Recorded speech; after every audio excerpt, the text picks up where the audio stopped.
IPL 2025 season mega వేలంలో sun Risers Hyderabad దూకుడు కనబరుస్తుంది. తమకు కావాల్సిన ఆటగాళ్లపై కోట్లు కుమ్మరిస్తుంది. అనామక బ్యాటర్ అయిన అభినవ్ మనోహర్ ను 3.20 కోట్ల భారీ ధరకు కొనుగోలు చేసింది.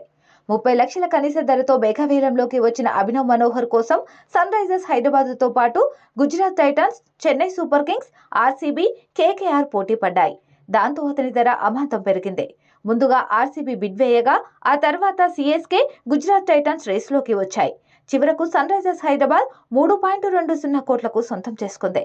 ఐపీఎల్ 2022 సీజన్తో క్యాష్ రిచ్ లీగ్లోకి గుజరాత్ టైటాన్స్ తరపున అరంగేట్రం చేసిన అభినవ్ మనోహర్ ఇప్పటి వరకు 19 మ్యాచ్లు ఆడి 132.76 స్ట్రైక్ రేట్తో 231 పరుగులు చేశాడు.